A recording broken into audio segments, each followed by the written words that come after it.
Organik birikmalarda uglerod atomining gibridlanishi.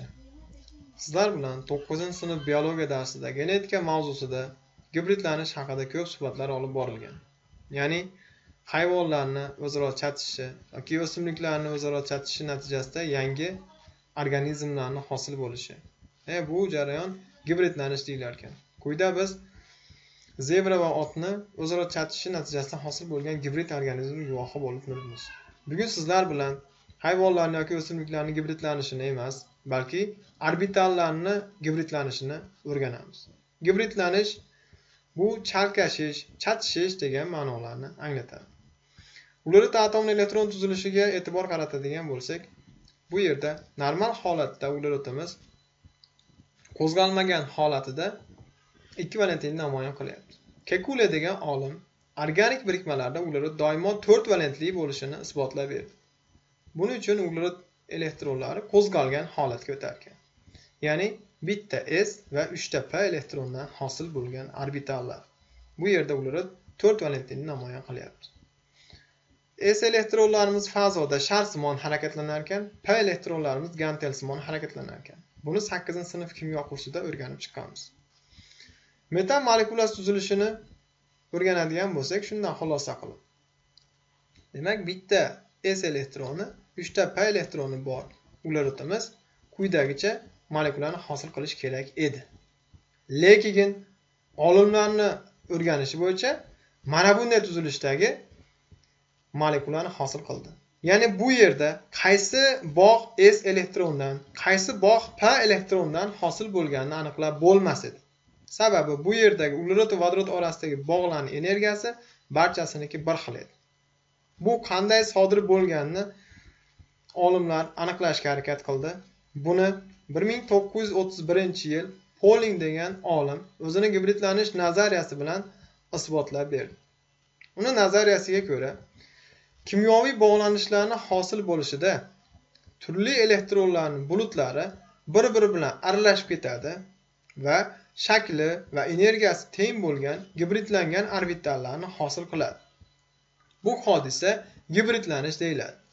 Yangi hosil bo'lgan orbitallar esa gibridlangan orbitallar deyiladi. Uglerod organik birikmalarda quyidagicha gibridlanishni hosil qiladi. sp3, sp2 va sp. sp3 gibridlanishni e'tiborimizni qaratsak, bitta s elektroni va 3 ta p elektronlar o'zaro chatishib, bir xil taqsimlangan 4 ta sp3 gibrid orbitalni hosil qilyapti. Bular demak quyidagicha gibridlangan orbitalni hosil qildi. Gibridlangan orbitallar orasidagi burchak 109,28 gradus, ba'zi adabiyotlarda 109,5 gradus deb beriladi. Shakli tetraedrik yoki piramida shaklda bo'ladi.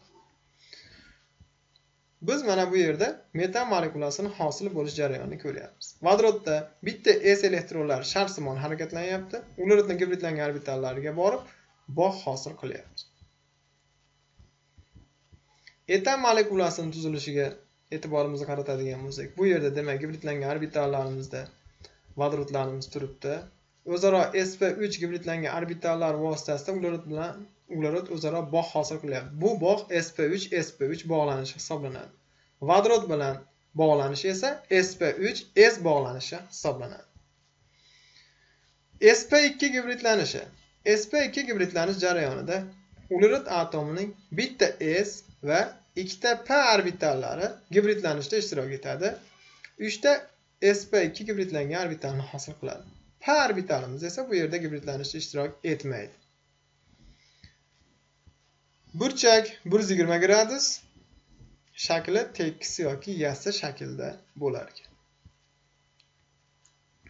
Etilen molekulasining tuzilishida demak bu yerda bog'lanishda ishtirok etmagan, ya'ni gibridlanishda ishtirok etmagan p orbitalimiz o'zaro ta'sirlashib bitta pi bog'lanishni hosil qilyapti. Pi bog'lanishni. Buni qizil strelka bilan ko'rsatib beryapmiz. Qora strelka bilan esa sigma bog'lanishni ko'rsatyapmiz. sp gibridlanish. sp gibridlanishda uglerodning bitta s va bitta p orbitali o'zaro chatishib, ya'ni gibridlanib, ikkita sp gibrid orbitalni hosil qiladi. Bu yerda ikkita p orbitali gibridlanishda ishtirok etmaydi. Ikkita p orbitali boshqa uglerod atomini ikkita p orbitali bilan ikkita p bog'ini hosil qiladi. Xo'p, bu yerda gibridlangan orbitallarimizni orasidagi burchagi 180 gradus. Shakli chiziqli shaklda bo'ladi. Asetilen molekulasini ko'radigan bo'lsak, mana bu yerda demak gibridlangan orbital turibdi. Mana bular gibridlanishda ishtirok etmagan p orbitallari. Bular o'zaro bitta p bog'ini, ikkita p bog'ini hosil qilyapti. Mana bu qora chiziq bilan chizilgan bog'lanish esa sigma bog'lanishi hisoblanadi. Xulosa qilib aytadigan bo'lsak, agar organik modda molekulasi tarkibida uglerod atomlari o'zaro oddiy bog' bilan bog'lansa, gibridlanishi sp3. Agar qo'sh bog' bilan bog'lansa, gibridlanishi sp2. Agar 3 bog' bilan bog'lansa yoki ikki tomonda qo'sh bog' joylashadigan bo'lsa, sp gibridlangan hisoblanadi. Mustahkamlash uchun demak quyidagi misolni ko'rishimiz mumkin bo'lyapti. Demak, birinchi uglerodimiz sp3, ikkinchi uglerodimiz sp3, uchinchi uglerodimiz sp2. Sababi qo'sh bog' bor.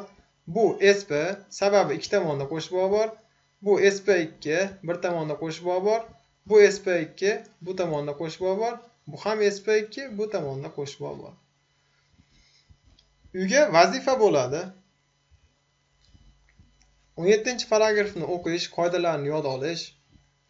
Darsning 69-sahifasida savol topshiriqlarga javob yozib kelish. E'tiboringiz uchun katta rahmat. Doim salomat bo'linglar.